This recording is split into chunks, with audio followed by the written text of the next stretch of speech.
ಸ್ನೇಹಿತರೆ, ನೀವಿನ್ನೂ ನನ್ನ ಯೂಟ್ಯೂಬ್ ಚಾನಲ್ನ ಸಬ್ಸ್ಕ್ರೈಬ್ ಮಾಡ್ಕೊಂಡಿಲ್ಲ ಅಂದರೆ ಈ ಕೂಡಲೇ ಆಲ್ ನೋಟಿಫಿಕೇಷನ್ ಬೆಲ್ ಐಕನ್ ಒತ್ತುವುದರ ಮೂಲಕ ನನ್ನ ಯೂಟ್ಯೂಬ್ ಚಾನಲ್ನ ಚಂದಾದಾರರಾಗಿ.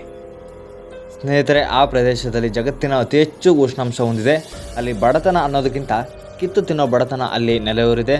ಆ ಪ್ರದೇಶದಲ್ಲಿ ಕೂಡ ಚಿನ್ನದ ಅದಿರುಗಳು ಇದ್ದಾವೆ. ಆ ಪ್ರದೇಶವನ್ನು ನಮ್ಮ ವಿಜ್ಞಾನಿಗಳು ಮೊದಲ ಮಾನವನ ನೆಲೆ ಅಂತಲೂ ಕರೀತಾರೆ. ನಾನು ಇವತ್ತು ಮಾತಾಡಬೇಕು ಅಂತ ಇರೋ ವಿಷಯ ಆಫ್ರಿಕಾದ ಬಗ್ಗೆ. ಸ್ನೇಹಿತರೆ, ನಮ್ಮಲ್ಲಿನ ಸಾಕಷ್ಟು ಮಂದಿ ಆಫ್ರಿಕಾ ಅಂದರೆ ಮೂಗು ಮುರಿಯೋದು ಜಾಸ್ತಿ.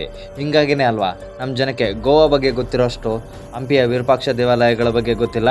ಬೆಂಗಳೂರಿನ ಮೆಜೆಸ್ಟಿಕ್ನ ರೆಡ್ ಲೈಟ್ ಏರಿಯಾ ಬಗ್ಗೆ ಗೊತ್ತಿರೋಷ್ಟು ಶ್ರವಣ ಬೆಳಗೊಳದಲ್ಲಿ ಇರೋ ಏಕಶಿಲಾ ಮೂರ್ತಿಯ ಬಗ್ಗೆ ಗೊತ್ತಿಲ್ಲ. ನಮಗೆ ಸನ್ನಿ ಲಿಯೋನ್, ಮಿಯಾ ಖಲೀಫಾ ಅವರ ವಿಡಿಯೋಗಳಿಗೆ ಕೊಟ್ಟಿರೋ ಆಸಕ್ತಿ ನಮ್ಮ ಭಾಷೆಗೆ ಕೂತು ಬಂದಾಗ ನಾಡು ನುಡಿಗಾಗಿ ಶ್ರಮಿಸಿದ ಹೋರಾಡಿದ ಕುವೆಂಪು ಬಗ್ಗೆ ಆಗಲಿ, ದ ರಾ ಬೇಂದ್ರೆ ಅವ್ರ ಬಗ್ಗೆ ಆಗಲಿ ಗೊತ್ತಿಲ್ಲ. ಇರಲಿ ಸ್ನೇಹಿತರೆ, ನಾವೀಗ 2024ರಲ್ಲಿ ಇದ್ದೀವಿ. ಹಳ್ಳಿಯಿಂದ ಸಿಟಿಗೆ ಬರೋಕ್ಕೆ ಡಾಂಬರ್ ರೋಡ್ಗಳನ್ನು ಮಾಡೋಕ್ಕೆ ನಮ್ಮ ರಾಜಕಾರಣಿಗಳು ನಮ್ಮ ರಕ್ತನೇ ಬೆಸಿತಾ ಇದ್ದಾರೆ. ಆದರೆ ಆ ಆಫ್ರಿಕಾದ ಜನ ಐತಿಹಾಸಿಕ ಆಗಿ ಉಳಿದುಕೊಂಡಿರೋ ಪಿರಮಿಡ್ಗಳನ್ನ ಕಟ್ಟೋಕ್ಕೆ ನದಿಯ ದಾರಿಯನ್ನೇ ಬದಲಿಸಿದರು. ಜಗತ್ತಿಗೆ ಮೊದಲ ಶ್ರೀಮಂತ ನಾಗರಿಕತೆಯನ್ನು ಅವರು ನಮಗೆ ಪರಿಚಯಿಸಿದರು. ನಾವು ಯಾವುದಾದ್ರೂ ವ್ಯಕ್ತಿ ಸತ್ತರೆ ಅವನ ಮೈ ಮೇಲಿನ ಉಡ್ದಾರವನ್ನು ಕಳಚಿ ಅವನನ್ನು ಬಿಳಿ ಬಟ್ಟೆಯಿಂದ ಸುತ್ತಿ ಮಣ್ಣು ಮಾಡ್ತಿದ್ವಿ. ಅವರು ಸಾವಿರಾರು ವರ್ಷಗಳ ಹಿಂದೆಯೇ ತಮ್ಮಲ್ಲಿನ ಒಬ್ಬ ವ್ಯಕ್ತಿ ಕೊನೆಯ ಉಸಿರು ಹೇಳಿದ್ರೆ ಅವನ ದೇಹದ ಜೊತೆಗೆ ಅವನ ಚಿನ್ನಾಭರಣಗಳನ್ನು ಕೂಡ ಅವನೊಂದಿಗೆ ಪೆಟ್ಟಿಗೆಯಲ್ಲಿ ಮುಚ್ಚಿ ಇಡ್ತಾಯಿದ್ರು. ಅಂದರೆ ನೀವು ಯೋಚನೆ ಮಾಡಿ ಅಲ್ಲಿನ ಶ್ರೀಮಂತಿಗೆ ಎಷ್ಟಿತ್ತು ಅಂತ. ಪ್ರಪ್ರಥಮ ಬಾರಿಗೆ ಆಫ್ರಿಕಾ ಮೊದಲ ಮಾನವನ ನೆಲೆ ಆಗಿದ್ದರಿಂದ ಅಲ್ಲಿಂದಲೇ ಮಾನವನ ವಲಸೆ ಆಯಿತು ಅಂತ ವಿಜ್ಞಾನಿಗಳು ಹೇಳ್ತಾರೆ. ಇಷ್ಟೆಲ್ಲ ಆದರೂ ಆಫ್ರಿಕಾದ ಹಲವು ಕೌತುಕಗಳ ಬಗ್ಗೆ ಜನರಿಗೆ ಇನ್ನೂ ಗೊತ್ತಿಲ್ಲ. ಕ್ರಿಶ್ಚಿಯನ್ ದೇವತೆಯಾದ ಯೇಸು ಕ್ರಿಸ್ತ ಹುಟ್ಟುವ ಮೊದಲೇ ಆಫ್ರಿಕಾ ಅತ್ಯದ್ಭುತ ನಾಗರಿಕತೆಯನ್ನು ಕಂಡಿತ್ತು. ಅತ್ಯಂತ ಶ್ರೀಮಂತ ರಾಜರುಗಳನ್ನು ಪ್ರಪಂಚಕ್ಕೆ ಕೊಟ್ಟ ಕೀರ್ತಿ ಆಫ್ರಿಕಾಗೆ ಸಲ್ಲುತ್ತೆ. ಜಗತ್ತಿನ 7 ಖಂಡಗಳಲ್ಲೇ ಅತ್ಯಂತ ಸಂಪದ್ಭರಿತವಾಗಿರೋ ಖಂಡ ಅಂದರೆ ಅದು ಅಕ್ಷರಶಃ ಆಫ್ರಿಕಾ. ಇವತ್ತಿಗೂ ಕೂಡ ಸಿಕ್ಕರೆ ಸಾಕು ಬಡಿದು ಬಾಯಿಗೆ ಹಾಕ್ಕೊಳ್ಳೋಣ ಅಂತ ಜಗತ್ತಿನ ಪ್ರಮುಖ ದೇಶಗಳಾದ ಅಮೇರಿಕಾ, ರಷ್ಯಾ, ಚೈನಾ, ಜಪಾನ್ ಅಧ್ಯಯನ ಕಣ್ಣು ಇಟ್ಕೊಂಡು ಕಾಯ್ತಾ ಇದೆ. ಸ್ನೇಹಿತರೆ, ನಿಮ್ಮ ಅತ್ಯಮೂಲ್ಯ ಸಮಯವನ್ನು ನನಗೆ ಕೊಟ್ಟರೆ ನಾನು ಆಫ್ರಿಕಾದ ಬಗ್ಗೆ ಕೆಲವು ರೋಚಕ ಸತ್ಯಗಳನ್ನು ನಿಮ್ಮ ಮುಂದೆ ತೆರೆದಿಡ್ತೇನೆ. ನೀವು ಅಂದ್ಕೋಬೋದು, ಈ ಒಣಭೂಮಿನಲ್ಲಿ ಏನಿದೆ ಮಾರಾಯ ಅಂತ. ಇದೇ ಸ್ನೇಹಿತರೆ, ಸೂರ್ಯನ ದಗದಗಿಸುವ ಕಿರಣಗಳು ಈ ನೆಲದ ಮೇಲೆ ಅತಿ ಹೆಚ್ಚು ಪರಿಣಾಮವನ್ನು ಉಂಟು ಮಾಡಿದೆ. ಜಗತ್ತಿನ ಅರ್ಧದಷ್ಟು ಚಿನ್ನದ ಅದಿರನ್ನು ತನ್ನ ಒಡಲಲ್ಲಿ ಇಟ್ಕೊಂಡಿರೋ ಆ ಆಫ್ರಿಕಾ ದೇಶದ ಒಣಭೂಮಿ ಹಲವು ಐತಿಹಾಸಿಕ ಚರಿತ್ರೆಗಳಿಗೆ, ಘಟನೆಗಳಿಗೆ ಮೂಕ ಸಾಕ್ಷಿಯಾಗಿ ನಿಂತಿದೆ. ಈ ಆಫ್ರಿಕಾ ಅನ್ನೋ ಜಗತ್ತಿನ 2ನೇ ದೊಡ್ಡ ಖಂಡದಲ್ಲಿ 54 ದೇಶಗಳು ಜೀವಂತವಾಗಿವೆ. 2015ರ ಜನಗಣತಿ ಪ್ರಕಾರ ಅಲ್ಲಿನ ಜನಸಂಖ್ಯೆ 120 ಕೋಟಿ. ಜನಸಂಖ್ಯೆಯಲ್ಲಿ ನಮ್ಮ ದೇಶ ಆಫ್ರಿಕಾನೂ ಕೂಡ ಮೀರಿಸಿದೆ ನೋಡಿ. ಈ ಕಪ್ಪು ವರ್ಣದ ಜನಾಂಗೀಯ ಖಂಡದಲ್ಲಿ ಇಂಗ್ಲೀಷ್, ಸ್ಪ್ಯಾನಿಷ್ ಸೇರಿದ ಹಾಗೆ ಒಟ್ಟು 2000ಕ್ಕೂ ಹೆಚ್ಚಿನ ಭಾಷೆಗಳು ಅಸ್ತಿತ್ವದಲ್ಲಿವೆ. ಸ್ನೇಹಿತರೆ, ನಾವು ಆಫ್ರಿಕಾ ಅಂದ ಕೂಡಲೇ ನಮ್ಮ ಕಣ್ಣೆದುರು ನಿಲ್ಲೋದು ದೈತ್ಯಾಕಾರದ ಮಾನವ ನಿರ್ಮಿತ ಪಿರಮಿಡ್ಗಳು. ನಿಮಗೆ ನಂಬೋದಕ್ಕೆ ಆಶ್ಚರ್ಯ ಅನಿಸಬಹುದು. ಈ ಪಿರಮಿಡ್ಗಳ ವಯಸ್ಸು 5000 ವರ್ಷಕ್ಕೂ ಹೆಚ್ಚಿದೆ ಅಂದರೆ ನೀವು ಖಂಡಿತವಾಗ್ಲೂ ಮೂಗಿನ ಮೇಲೆ ಬೆರಳಿಡ್ತೀರ. ಆ ಪಿರಮಿಡ್ಗಳು ಅಲ್ಲಿ 1-2 ಸಿಗೋದಿಲ್ಲ. ಸುಡಾನ್ ಅನ್ನೋ ದೇಶದಲ್ಲಿ 200ಕ್ಕೂ ಹೆಚ್ಚಿನ ಪಿರಮಿಡ್ಗಳಿದ್ದರೆ ಈಜಿಪ್ಟ್ನಲ್ಲಿ 150ಕ್ಕೂ ಹೆಚ್ಚು ಪಿರಮಿಡ್ಗಳು ಕಾಣಸಿಗ್ತವೆ. ಈ ಸುಡಾನ್ ಅನ್ನೋ ದೇಶ ನೈಲ್ ನದಿಯ ದಡದಲ್ಲಿದೆ. ಈ ದೇಶ ಅಥವಾ ಪ್ರದೇಶವನ್ನು ನೂರಾರು ವರ್ಷಗಳ ಹಿಂದೆ ಫೇರೋಗಳು ಆಳ್ವಿಕೆ ಮಾಡ್ತಾಯಿದ್ರು. ಅವರಲ್ಲಿ ಒಬ್ಬರ ಬಗ್ಗೆ ಅಂದರೆ ಕ್ಲಿಯೋಪಾತ್ರಾಳ ಬಗ್ಗೆ ವಿಡಿಯೋ ಮಾಡಿದ್ದೀನಿ. ಆ ವಿಡಿಯೋ ನೋಡೋದರ ಮುಖಾಂತರ ಆಫ್ರಿಕಾದ ಸಂಸ್ಕೃತಿ, ಅವರ ಆಚಾರ ವಿಚಾರ ನಮಗೆ ಸಿಗುತ್ತೆ. ಆ ವಿಡಿಯೋದ ಲಿಂಕನ್ನು ನಾನು ಡಿಸ್ಕ್ರಿಪ್ಷನ್ನಲ್ಲಿ ಹಾಕಿರ್ತೀನಿ. ದಯವಿಟ್ಟು ಆ ವಿಡಿಯೋನ ಕೂಡ ನೀವು ನೋಡಿ. ನಮ್ಮ ಬೇಲೂರು, ಹಂಪಿ, ಹಳೆಬೀಡನ್ನು ಯಾವ ರೀತಿ ಯುನೆಸ್ಕೋ ಪಾರಂಪರಿಕ ತಾಣ ಅಂತ ಗುರುತಿಸಿದೆ, ಅದೇ ರೀತಿ ಆಫ್ರಿಕಾ ಖಂಡದ 120 ಪ್ರದೇಶಗಳನ್ನು ಯುನೆಸ್ಕೋ ತನ್ನ ಪಾರಂಪರಿಕ ಜೋಳಿಗೆಯಲ್ಲಿ ತುಂಬಿಸಿಕೊಂಡಿದೆ. ಈ ಆಫ್ರಿಕಾದ ಖಂಡದಲ್ಲಿ ಅತಿ ವೇಗದ ಪ್ರಾಣಿ ಚಿರತೆಗಳಿವೆ. ಭೂಮಿಗೆ ತೀವ್ರ ಭಾರವೆನಿಸುವ ಪ್ರಾಣಿಗಳಾದ ಆನೆಗಳು ಇಲ್ಲಿವೆ. ಸುಖ ಸುಮ್ಮನೆ ತೆಂಗಿನ ಮರದಂತೆ ಉದ್ದಕ್ಕೂ ಬೆಳೆದು ನಿಂತ ಜಿರಾಫೆಗಳು ಇಲ್ಲಿವೆ. ನಮ್ಮ ದುರದೃಷ್ಟ ಏನಂದರೆ ಒಂದೇ ದೇಶದಲ್ಲಿ ಎಲ್ಲ ತರಹದ ಪ್ರಾಣಿಗಳನ್ನು ನಾವು ಕಾಣೋದಕ್ಕೆ ಸಾಧ್ಯ ಆಗೋದಿಲ್ಲ.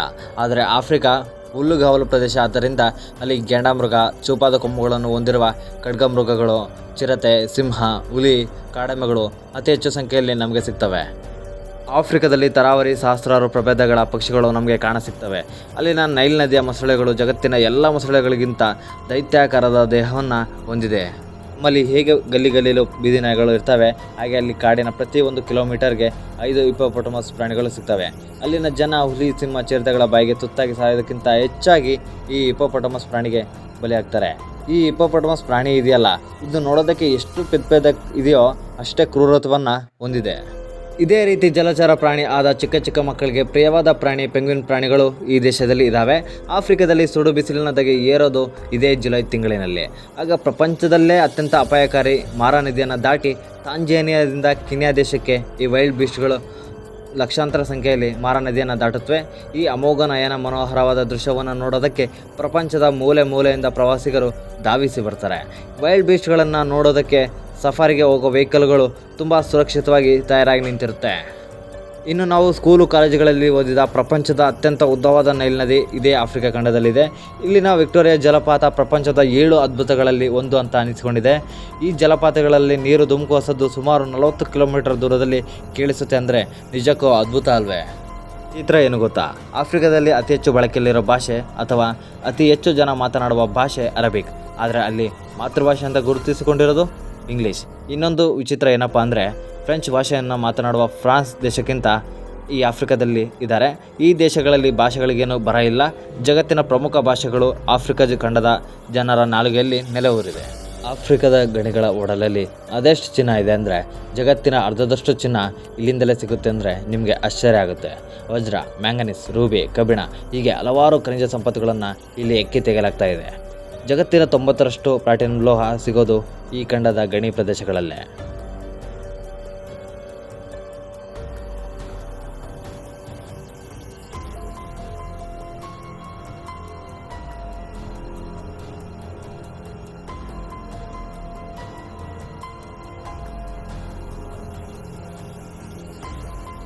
ಇನ್ನು ಆಫ್ರಿಕಾ ಮತ್ತು ಯುರೋಪ್ ದೇಶಕ್ಕೆ ಇರುವ ಅಂತರ ಎಷ್ಟು ಗೊತ್ತಾ?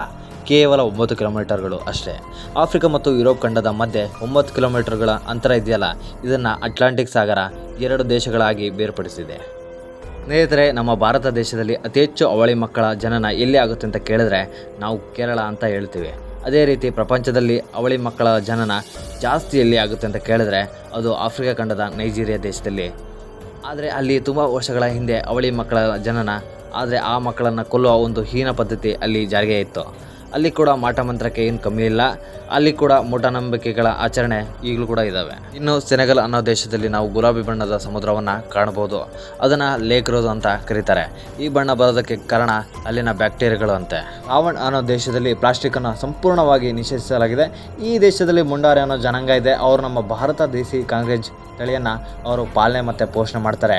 ಅವರು ಆ ಕಾಂಕ್ರೇಜ್ ಹಸುಗಳನ್ನು ಅದೆಷ್ಟು ಪ್ರೀತಿಸ್ತಾರೆ ಅಂದರೆ ಆ ಹಸುಗಳಿಗೋಸ್ಕರ ಪ್ರಾಣ ಕೊಡೋಕ್ಕೂ ಸೈ, ಪ್ರಾಣ ತೆಗೆಯೋಕ್ಕೂ ಸೈ. ಸ್ನೇಹಿತರೆ, ನಾವು ನೀವು ಎಲ್ಲ ಮದುವೆ ಆಗೋಕ್ಕೆ ಹೆಣ್ಣು ಕೇಳಕ್ಕೆ ಹೋದರೆ ಹೆಣ್ಣಿನ ಕಡೆಯವರು ನಮಗೆ ಏನು ಕೇಳ್ತಾರೆ? ಹುಡುಗ ಏನು ಕೆಲಸ ಮಾಡ್ಕೊಂಡಿರೋದು ಮತ್ತು ಎಷ್ಟು ಸಂಪಾದನೆ ಮಾಡ್ಕೊಂಡಿದ್ದಾನೆ ಅಂತ ತಾನೇ ಕೇಳ್ತಾರೆ. ಆದರೆ ಆ ಮುಂಡಾರಿ ಜನಾಂಗದಲ್ಲಿ ಯಾರು ಅತಿ ಹೆಚ್ಚು ಹಸುಗಳನ್ನು ಸಾಕಿದಾರೋ ಅವನೇ ಶ್ರೀಮಂತ. ಮತ್ತು ಹೆಣ್ಣಿನ ಕಡೆಯವರು ಮದುವೆ ಆದಮೇಲೆ ವರದಕ್ಷಿಣೆ ಅಂತ ಕೊಡೋದು ಈ ಕಾಂಕ್ರೇಜ್ ತಳಿಗಳ ಹಸುಗಳನ್ನೇ. ಅವರು ಕಪ್ಪು ವರ್ಣೀಯರಾದರೂ ಕೂಡ ಬ್ಯೂಟಿ ಕಾಂಪಿಟೇಷನ್ಗಳಲ್ಲಿ ಭಾಗವಹಿಸ್ತಾರೆ. 2011ರಲ್ಲಿ ಮಿಸ್ ಯೂನಿವರ್ಸ್ ಅನ್ನಿಸ್ಕೊಂಡ ಲೈಲಾ ಲೋಪ್ಸ್ ಈ ಆಫ್ರಿಕಾ ಮೂಲದವರೇ. ಜಗತ್ತಿನಲ್ಲಿ ಮೊದಲ ಬಾರಿಗೆ ಆರ್ಟ್ ಟ್ರಾನ್ಸ್ಪ್ಲಾಂಟೇಷನ್ ನಡೆದಿದ್ದು ಇದೇ ಆಫ್ರಿಕಾದಲ್ಲಿ. ಆದರೆ ಆ ದೇಶದಲ್ಲೂ ಕೂಡ ಮನುಷ್ಯರೇ ಕಳ್ಳ ಸಾಗಾಣಿಕೆ ಮಾಡ್ತಾರೆ. ಎಂತಹ ದುರ್ವಿಧಿ ನೋಡಿ. ಆದರೂ ಅಲ್ಲಿ ಭ್ರಷ್ಟಾಚಾರ ತಾಂಡವ ಆಡ್ತಾ ಇರೋದ್ರಿಂದ ಅಲ್ಲಿ ಬಡತನ, ನಿರುದ್ಯೋಗಕ್ಕೆ ಅವಕಾಶ ಆಗಿದೆ.